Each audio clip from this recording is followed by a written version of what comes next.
Hi, Sveta. Nice to Hi, see you. Daniela. Hi. So we are here to do an alumni portrait test video testimonial. And I have a few questions for you as an alumna from graduate school. First and foremost, maybe you want to briefly introduce yourself. Say a little bit of who you are and what you've studied here with us.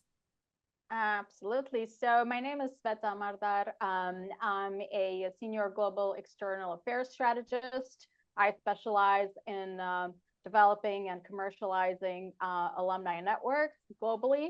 And I graduated from Lund almost 10 years ago now. I did a master's in global studies with a major in media and communication. Wow, impressive. And 10 years ago, yeah, time really flies, doesn't it? Absolutely. Yeah. When you're having fun, When you're having especially. fun, exactly. Good to add that. So since it was 10 years ago, since you started here, what have you been up to? What have you been doing after graduating from global studies? Well, the story is like this. Basically, a week after graduation, I moved to London on a sort of one-way ticket and an idea of something I wanted to pursue. I've basically been in London and calling it home ever since. So it's almost 10 years now. I knew I wanted to work in higher education, and to me at that time, it made sense that London is the place to be for that. You have so many world-class universities and various kind of higher education institutions that I knew that's where I wanted to go and that's what I wanted to pursue. So that was kind of my plan. And in the next kind of almost 10 years, I've worked in academia. I've worked also in the private sector, specifically in professional services. In this time, I've had 6 different roles and 4 different employers. So one would say that I've done quite a bit. I've Yeah, been busy. I've yeah, been busy, kind of professionally developing, growing myself, trying different, not necessarily careers, but different kind of aspects of a career in different sectors. So that's been really interesting. Um, I'd also actually would say that probably my kind of favorite job of all that I've had is probably my second role that I had. So I worked at the London School of Economics for over mm, 3 years. And there I actually managed international alumni programs for the school. That was really interesting for me because it just was such a great, academic environment, global institution, mm, where all of the global kind of debates were happening. So you were always part of that forefront of academia, and a lot of like visitors, a lot of kind of heads of states were at the LSE all the time giving guest lectures, and we were involved in all of that. So that's really good. The way I really, liked my role, what I really liked about my role was that it was all, global, high kind of international content. I got to meet a lot of people. I work with highly, accomplished alumni from all around the world. I got to travel for quite a bit, especially to Asia, which, was very new and very different, unknown completely to me. I'd never been there. So over the time that I worked there, I traveled a lot. And actually, overall, that's the place where I spent kind of the biggest part of my professional career. So it's, I still kind of remember it very fondly because it was that role that gave me all these opportunities. And it was really interesting for me at the time. mm, Remember it all very, very fondly. But I did eventually decide to move on. So there's a need for a new challenge. There's a need to try something else and to try to grow my career. And that's when I moved into the private sector. So I spent almost 3 years at EY. I think most people know it as Ernst and Young. So it's a mm, global Big Four accounting firm. So I worked there in their marketing and communications department for almost 3 years. I had 2 different roles there. And then most recently, I worked at a global law firm called Clifford Chance, based here in London. And so that's been also really interesting, very interesting kind of role where I developed and led their global alumni program across all of their offices around the world. So that's been really interesting. That's been my journey so far in a very short kind of nutshell, yeah. short summary. Summarizing 10 years is not easy, I It wouldn't is say. not easy. It is absolutely not easy, but it's definitely been very interesting, very dynamic, with a lot of change. I think one thing that can definitely guarantee that it's happened is that I've been looking for new challenges, for new opportunities, and it's been great for that. Amazing. Thank you for sharing. It sounds very insightful and inspiring, I would say, at the same time, like hearing all the different tasks and everything you've embarked on during this 10-year period.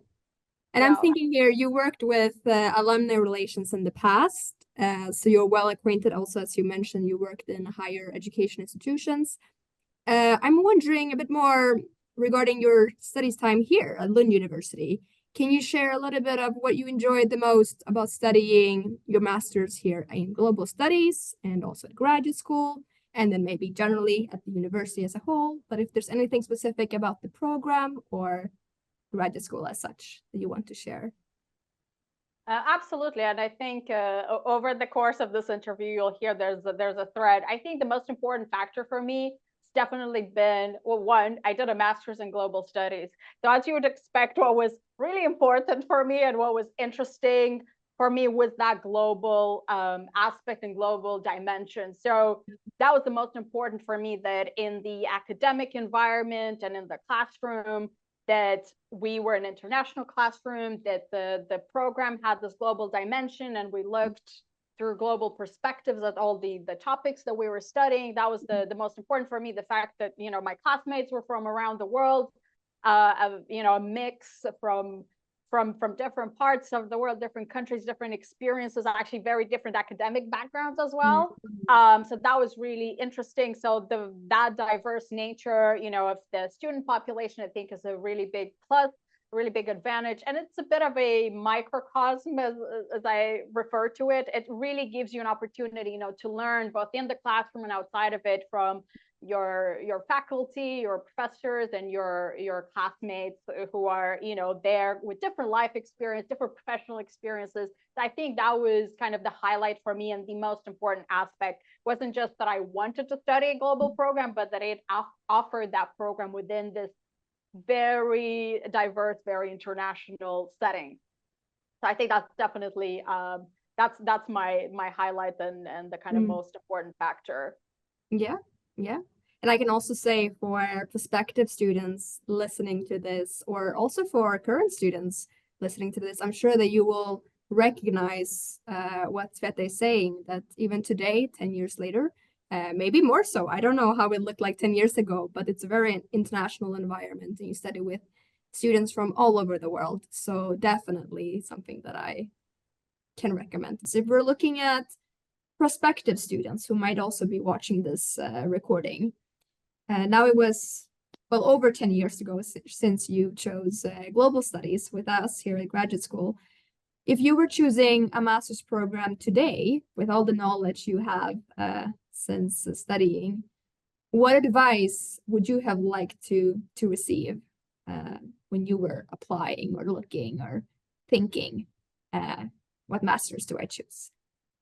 Yeah, it's so interesting to think back and just try to imagine. I think if I really roll back the time, it was 2009 when I started, you know, just as I was graduating from my bachelor's, when I started to look at what I would like to do next and what program and what country and, you know, what university, all of those. And then kind of settling on a few programs. They were all global studies, by the way, global studies, international relations for me, Yeah. because I thought that's what I wanted to do, and I wanted to go into that area.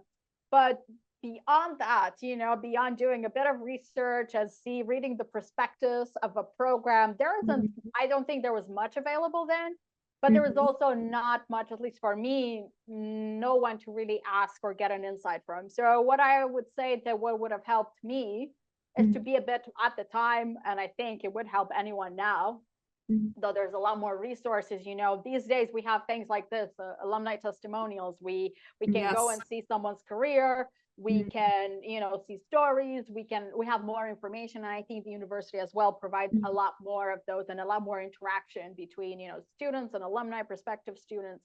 What would have helped me is to be more informed, and I think to have a more realistic expectation of, you know, what the labor market would be for not just for that field, but just as a recent graduate. You know, why would I think that finishing a master's in, you know, global studies would give me great chances of landing a job at the UN or a big international organization. I mean, that's fantasy, right? Yes. So that is fantasy. And that's not to say I have classmates who have, ended up getting roles in those fields. Mm-hmm. But it was not straightforward. It was not quick, and they were kind of, they decided that path and they followed. I, in the meantime, kind of evolved my thinking and completely changed fields, and I'm very happy with it. But I Yeah. think having a better understanding, more insights, just more realistic expectations, and that could come from the university itself. That could also come from having access to career guidance, right? And career advice in a professional way, where you have more understanding of the labor market in your desired country or field, but you also understand the process, so you know more how to prepare yourself. So Yeah. yes, you'll pass your exams and you get all the grades that you want and you'll be admitted, and then you come in and you want to do well and do your courses and kind of either be very stressed about graduation and what you will do, Yeah. or already start looking for jobs and stressing yourself too much before, without enjoying the course itself. So that's a tough balance. But I think specifically for us, the reason it would have been good to have more guidance is because we're social sciences graduates, and unlike someone who graduates from law or medicine or engineering, our career paths are not clear, are not straightforward, and are not necessarily have been done before. It's both. It's not necessarily a disadvantage, but it's definitely can be very daunting. Mm. Graduate from an interdisciplinary program where you've done so much different studying and you have a lot of ideas and perspectives, but that does not make it any easier for you to find a role and to kind of argue for yourself, in a job application or an interview where you're many of the thousands. I've received rejections by the thousands, right, when you're applying. So having some a stronger support specifically for those fields that are not straightforward, I think is really important. It would have benefited me, whether I was looking for it at the university or elsewhere. But Yeah. also, I would say, just to kind of summarize, regardless of what program you're looking for, I think you want to have a plan of how you want to spend your time, how you want to split your time in, whether it's a year program or a 2-year program. So how much time you're going to spend on your formal studies, getting hands-on work experience, your social kind of life, all of those are important. So I think having that clear before you start is really important. It'll help you throughout the program and give you Yes. some structure as well. How do you prioritize what you asked earlier, where this is important for me, or what, I actually have 10 years experience. I'm quite relaxed. I'm here for the academic kind of discussion and debate, and my job does not depend on what grade I get in this course. That is also possible. So I want to enjoy my social time, my other activities outside the classroom. I think it's important to know that, Mm-hmm. and understand that your master's program is bigger than just the academic course. It's a package, right? It's Right. the university, it's the other students, it's the whole social life and all other opportunities there are around you. So have that in mind, and then just build your program and the experience that you want to have based on that. I think a plan is really good, but as I said, you can always change it and adjust it. Exactly. It's flexible. Thank you very much for that answer. It was so thorough and detailed. I'm not sure where to begin. And that leads me to thinking a little bit more about lifelong learning, which is something that at least Lund University have started looking into more during these past years. That is to say, maybe students that are a bit older than what you could, traditional students, if you want to put it like that, who come back to university to study, or yeah, exactly, to change careers or whatnot. So lifelong learning is a hot topic here in Lund. I don't know if it's the same in London or in the rest of the world. Do you have any advice to students who are looking into embarking on a journey of lifelong learning? That's a really interesting question, Daniela. So I actually, this reminded me, you saying that this hot topic in Lund. I remember when I was still at LSE, there was a big town hall I think we did with the director of the school and faculty, and this came up, and also in the context of how, what's the population of the university going to look like in 10, 20 years time, when we know that people need to study throughout their lives and careers, and many people will change, not just Mhm. jobs like we do, millennials, Yeah. many times, but careers a Mhm. few times. And how is the university preparing? It's a strategy kind of thinking. How is the Mhm. university preparing and thinking long term to serve not just its current students and traditional students, but people down the line who will need that. And Mhm. it might be that you will have so many alumni come back to the university 10, 20 years from now.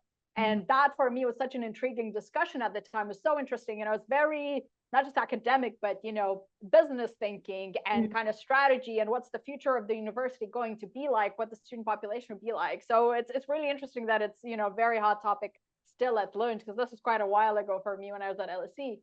Mhm. I think, and it's not just my experience, just seeing everyone around, lifelong learning is not really an option. So that is a necessity. Mhm. Whether you are in an academic, pure academic sort of career, or you are in a professional and working in private sector, public sector, whatever it may be, Mhm. uh, you have to embrace a mindset of curiosity and constant learning and growth. It's really not an option. You have to Yeah. do it if you want to succeed, if you want to grow, if you want to progress, or even if you want to change from one place to another. Mhm. So sometimes that might be, and in a way, I can give my own example. I never stopped learning. When I was graduating from Lund and doing my dissertation, on the side of that, I was taking, at the time, they were still very new, I was taking MOOCs, massive open online Yeah. courses on Coursera. I know Lund now has, right, but at the time, and it was related to the job I wanted to have, and it was just so interesting. Imagine I'm writing a dissertation, I am applying for jobs, and I also had time to sit and take this course on my own time, right? Because I knew, and I did take, other courses throughout for a few years until I got really busy with work. But I would say that, that lifelong learning sometimes will mean, that you take a course, you read books that are in your professional field, or you get specialist journals, or you listen to podcasts that are on very specific topics, and there's so much of that content. It's all free as Mhm. well. And yeah, there's essentially there's no stopping to it. I think that's why we call this lifelong learning, because it will stay with us throughout. We know the world is changing, it's constantly evolving. We don't really want to stay behind. Doesn't mean we adopt every kind of fade Yes. path that comes through, but we to really enjoy it and to really stay part of the developments, we have to do that. So it's always, I'm listening to a podcast, I'll have a book, Mhm. always look at what else is there and who I Yeah. can learn from. So that's really important. Oh, that's an excellent answer. Thank you very much, Sveta. That was all the questions I had for you here and now. Thank you for participating in this alumni video testimonial. I hope the My pleasure. My pleasure, Camila. viewers liked it as well. I hope so too. Maybe we'll have you back one day or so. Who knows? Look, I'm always open, always happy to come back. It's really enjoyable. It's really fun. I learn a bit about the school and what's happening, what's the latest, what else, Right.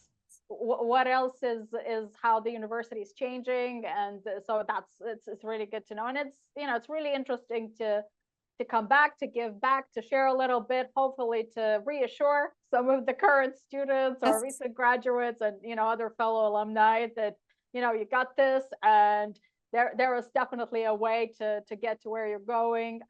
And it's great to have a resource like this, the alumni office, the career services the university has. I think really use them, look for them, try to Right. and reach out as well. We're here, we're part of a big network, or all Yes. over the world, we're a big global network.